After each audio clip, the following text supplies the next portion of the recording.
তুমি কেন সমস্যা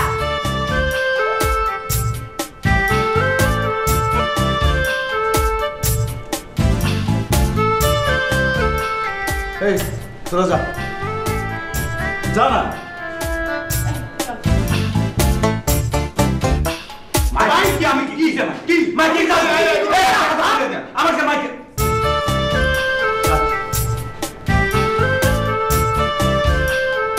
তোদের সামনেই বলি,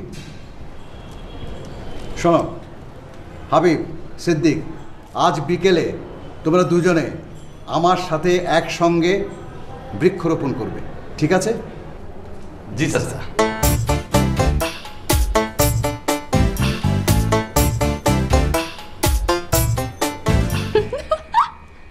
দুইটাই আসলে উন্নত মানের গাধা।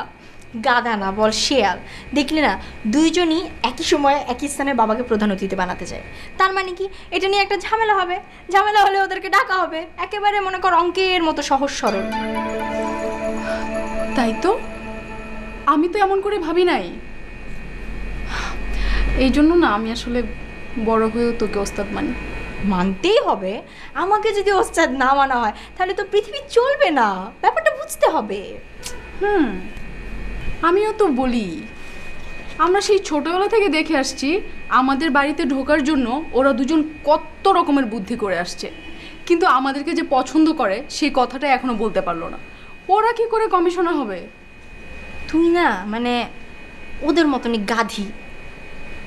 মানে মানে তোর কিভাবে ধারণা হলো যে ওরা নির্বাচন করবে, কমিশনার হবে? এটা হচ্ছে আমাদের কাছাকাছি আসার একটা বুদ্ধি, একটা কৌশল মাত্র, আর কিচ্ছু না। ওরা নির্বাচনও করবে না, কমিশনারও হবে না। তুই তো ঠিকই বলেছিস। তা না হলে ওরা ছোটবেলা থেকে দুজন দুজনের বন্ধু, হঠাৎ করে কেন একজন আরেকজনের শত্রু হয়ে গেল? আমি তো বিষয়টা এভাবে ভাবিনি। প্লিজ ভাবিসনি যখন, আর ভাবতেও হবে না, ঠিক আছে? কারণ ওদেরকে নিয়ে ভাবতে গেলে আমাদের ব্রেন আউট হয়ে যাবে। তার চেয়ে আমরা এই ভাবনাটা অন্য কিছু নিয়ে ভাবি, আমরা উন্নতি করতে পারবো, তাই না? তাই তো। আচ্ছা শোন, বাদ দে, চল রান্নাঘরে যাই, মাকে যেয়ে সাহায্য করি। তুই যা, মানে আমি এই যে এটা শেষ করে তারপর আসছি, যা। আচ্ছা ঠিক আছে। ভালো করে শিখিস, হ্যাঁ? রান্না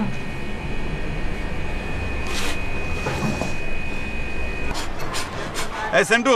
জি ভাই। আমগো গাছ কিন্তু সব আলাদা করে রাখবি, আমগো গাছ কিন্তু অনেক দামি গাছ।